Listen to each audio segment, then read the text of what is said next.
তারপরে কি হিসাবের ছক। হিসাব বিজ্ঞান প্রস্তুতের জন্য হিসাবের দুই ধরনের ছক ব্যবহার করা হয়। এক নম্বর কি টি ছক, আর একটা কি চলমান জের ছক। টি ছক কি? টি ছকের প্রধান বৈশিষ্ট্য হলো এটা টি আকৃতির হয়, মানে দুই দিকে সমানভাবে বিভক্ত। যেরকম তারিখ বিবরণ যাবতীয় পৃষ্ঠার টাকা, তারিখ বিবরণ যাবতীয় পৃষ্ঠা টাকা। এই কারণে এই দুই দিকে সমান ভাগে বিভক্ত, সেই কারণে এটা টি আকৃতির ছক বলা হয়। তো এখানে কি থাকে? হিসাবের নাম শিরোনাম থাকে, হিসাবের কোড নম্বর থাকে, ডেবিট ক্রেডিট দুটো পক্ষ থাকে।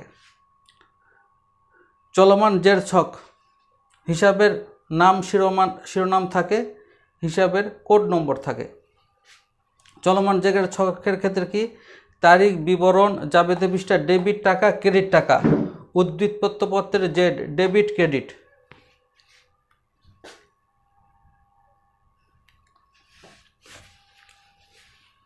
তো চলমান টি ছকের বৈশিষ্ট্য কি? টি ছক হলো টি আকৃতির হয়, সমান দুই ভাগে। এক নম্বর কি টি আকৃতির হয়, সমান দুই ভাগে বিভক্ত হয়। যেমন তারিখ বিবরণ যাবতীয় পৃষ্ঠা টাকা, তারিখ বিবরণ যাবতীয় সমান দুই ভাগে বিভক্ত। ডেবিট ক্রেডিট দুটা পক্ষ থাকে। এই চলমান জেরের পক্ষ এভাবে ডেবিট ক্রেডিটের পক্ষ থাকে না, এটা টি আকৃতির হয় না, সমান দুই ভাগে বিভক্ত না এটা। তো সেক্ষেত্রে তারপরে কি টি আকৃতির ক্ষেত্রে চলমান জেরের ক্ষেত্রে কি হয়? প্রত্যেকটা লেনদেনের ক্ষেত্রে উদ্বৃত্ত জের ব্যবহার করা, চলমান জের ছক। এই চলমান জের ছক কেন বলা হয়? প্রত্যেকটা লেনদেনের হলো চলমান জের নির্ণয় করা হয়, প্রত্যেকটা লেনদেনের, সেই জন্য এই ছককে চলমান জের ছক বলা হয়। আর টি আকৃতির কারণে এটা টি ছক বলা হয়। তারপরে কি এখানে ডেবিট ক্রেডিট একসাথে থাকে, এখানে ডেবিট ক্রেডিট দুই পাশে।